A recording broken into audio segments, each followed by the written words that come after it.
You know, there's that famous saying that England and America are two countries separated by a common language. And it's funny because it's true, right? Especially when you're traveling. So let's dive into what that really means for you.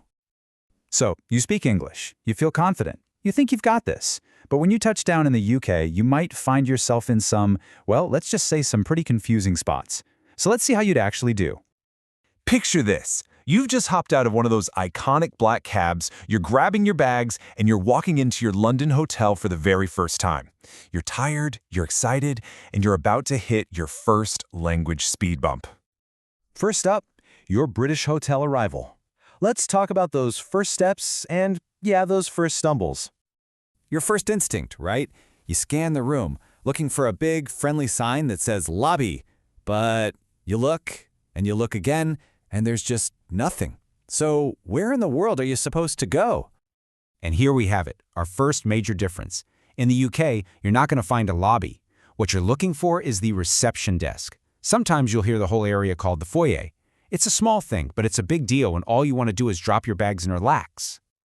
Okay, success. You found reception, you've checked in, you've got your key card, your room is on the 5th floor. Next step is obvious, right? Time to find the elevator. Except you're not going to find a sign for that either. In Britain, you take the lift. It's the exact same box that goes up and down, just with a totally different name. Simple enough, you'd think. But oh no, the real confusion is just about to start.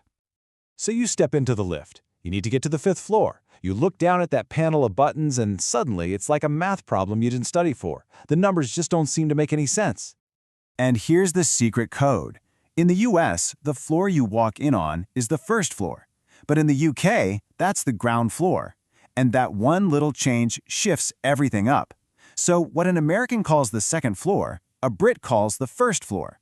Which means to get to your room on the American 5th floor, you actually need to press the button for the 4th floor. Trust me, this trips up almost everyone. Phew. Okay, you made it, you're on the right floor, you've dropped your bags, and now, nature calls. You pop back out into the hallway, find a staff member, and ask them where the nearest restroom is. And you'll probably get a polite but slightly puzzled look. They'll know what restroom means, but it's not what they say. And if you ask for the bathroom, they'll think you're looking for a room with an actual bathtub in it. So just remember this. In the UK, you ask for the toilet, or, to be a bit more casual, the loo. It's way more direct and gets the job done. All right, part 2, the great wardrobe mix-up. We've survived the hotel, but this next area, this is where a tiny mistake can get super awkward really fast. I'm not exaggerating here. If you remember only one single thing from our chat today, please, for the love of all that is holy, make it what's on this next slide. And here it is, the single biggest language trap. If you, as an American, walk up to a British person and say, "Hey, nice pants," you have just complimented their underwear. Yeah, let that sink in. In the UK, the things you wear on your legs are trousers. What they call pants is what we call underwear. So unless you want to create a very memorable, very weird moment, always, and I mean always, use the word trousers. Okay, moving on to much, much safer territory. Those comfy athletic shoes you packed for walking all over the city, don't call them sneakers. Over in the UK, they're known as trainers. And what if you get a little chilly while you're out exploring? Well, you won't be looking for a sweater. The word you're looking for is a jumper. Same cozy thing, completely different name. Part 3, from mail to post. Let's take what we've learned and head out onto the streets to run a few daily errands. Now this one's actually pretty simple. Basically, anytime you would normally say the word mail, just swap it out for post. So if you want to send a postcard home, you're sending post. You'll drop it in a post box, not a mailbox. And on the address, you'll need the post code, not the zip code. See? Easy swap. So you've just finished a fantastic meal at a pub, and it's time to pay. In the States, you'd ask the server for the check. In the UK, you need to ask for the bill. If you ask for the check, they might just nod and agree that everything is, in fact, okay, instead of bringing you the piece of paper you actually want. And finally, let's talk about the language of travel itself, because it turns out even planning your trip uses a whole different dictionary.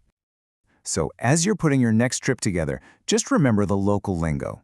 You're not going on vacation, you're going on holiday. You don't make a reservation for your hotel, you make a booking. And for that train you need to catch, you're not checking the schedule, you're checking the timetable. Okay, so let's wrap this up with your absolute essential survival kit. 4 things to remember.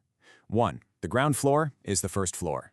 2. Never, ever say pants unless you mean underwear. The word is trousers. 3. You check in at reception, not the lobby. And 4. Have an amazing holiday. Just these 4 tips will save you from a world of confusion. And that leaves us with one final thought, doesn't it? As we all watch the same movies and travel so much more, will these little language quirks eventually just fade away? Or will they stick around as a charming reminder that we really are 2 countries separated by a common language? It's something to think about on your next trip across the pond. Thanks so much for watching.